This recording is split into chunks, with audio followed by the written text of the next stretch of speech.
इस सदी का सबसे बड़ा धोखा कांग्रेस का मंशूर के टी रामाराव।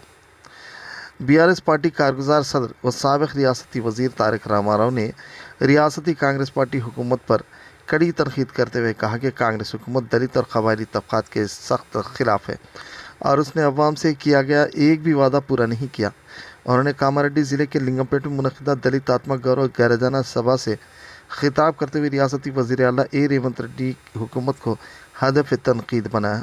शदीद बारिश के बावजूद KTR ने अवाम के जलसे आम को खिताब किया और जलसेगाह में मौजूद अवाम ने भी बारिश को नज़रअंदाज करते हुए KTR की तकरीर को समाअत किया।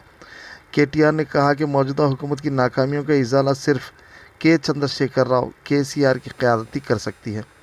KTR ने इल्ज़ाम आयद किया कि रेवंत हुकूमत ने चौवल्ला जलसे में कांग्रेस सदर मल्लिकार्जुन खड़गे की मौजूदगी में SC/ST डिक्लेरेशन का ऐलान तो किया मगर आज तक उस पर अमल नहीं किया। ना ही दलितों को 12 लाख रुपए की माली इमदाद मिली, न रिहायशी मकानात की इमदाद और न ही सरकारी स्कीमों में 26% हिस्सेदारी।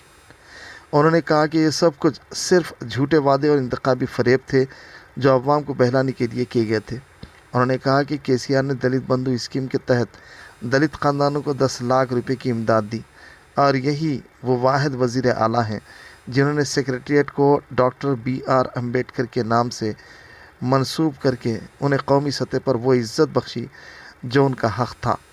हैदराबाद में डॉक्टर BR अम्बेडकर का 125 फीट तवील मुजस्समा नस्ब करके इन्हें दुनिया भर में मुनफरिद मुकाम अता किया गया।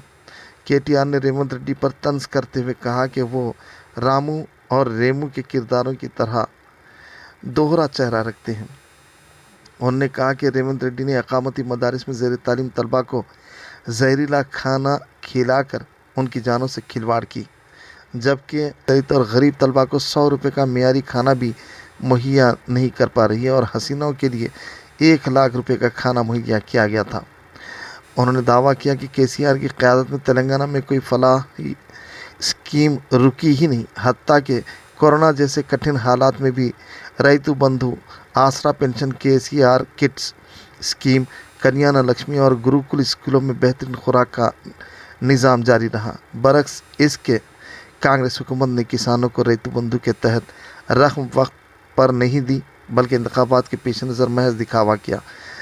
KTR ने कहा कि कांग्रेस ने इख्तिदार में आने से कबल हर ख़ानदान के मुअम्मर अफराद को दोहरी पेंशन देने, लड़कियों को तोला सोना देने और माहाना 2500 रुपये देने का वादा किया मगर उनमें से एक वादा भी पूरा नहीं किया गया। 2 लाख रुपये कर्ज माफ़ी के नाम पर सिर्फ 12,000 करोड़ रुपये खर्च किए गए जो भी मुकम्मल तौर पर तकसीम नहीं हुए। उन्होंने रेवंत हुकूमत को चैलेंज किया कि अगर अवामी भलाई वाकई मकसूद है तो ये सब वादे फ़ौरन पूरे करें। उन्होंने कहा कि BRS कारकुनान को रियासत की किसी भी कोशिश में जुल्म का सामना हो तो पार्टी क़यादत उनके शाना बशाना खड़ी होती है, जैसा कि लिंगमपेट में साइलू के साथ हुआ। KTR ने ऐलान किया कि साइलू की तौहीन सिर्फ एक फ़र्द की तौहीन नहीं बल्कि पूरी दलित बिरादरी की तौहीन है और इसका जवाब आइंदा बल्दियाती इंतखाबात में अवाम कांग्रेस को ज़रूर देंगे। उन्होंने कहा कि जमहूरियत में वोट ही सबसे बड़ा हथियार है और अवाम को चाहिए कि वो अपने वोट के ज़रिए रेवंत रेड्डी और उनके हामियों को सबक सिखाएं। उन्होंने कहा कि सिर्फ KCR की क़यादत ही दोबारा रियासत को तरक्की और समाजी इंसाफ की राह पर गामज़न कर सकती है, वरना कांग्रेस की मौजूदा हुकूमत तेलंगाना को एक बार फिर पसमानदगी के अंधेरे में धकेल देगी। इस मौके पर साबिक़ा वज़ीर प्रशांत रेड्डी ने भी हुकूमत पर इल्ज़ाम आयद करते हुए अवाम के साथ धोखाधड़ी और नाइंसाफ़ी करने का इल्ज़ाम आयद किया। इस जलसे में रुकन कानून साज कौंसिल देशपति श्रीनिवास, साबिक़ अरकान assembly Gampa Govardhan, Bajireddy Govardhan Reddy, J Surender, RS Praveen Kumar, ज़िले BRS सदर मोहम्मद ख्वाजा मुजीबुद्दीन के अलावा BRS कारकुनों की कसीर तादाद मौजूद थी। व्यूवर्स, हमारे फेसबुक, यूट्यूब और इंस्टाग्राम पेज पर लाइक, सब्सक्राइब, फॉलो, कमेंट्स और शेयर करना न भूलें ताकि फ्रीलांस जर्नलिज्म की फलाह व बक़ा को यकीनी बनाया जा सके।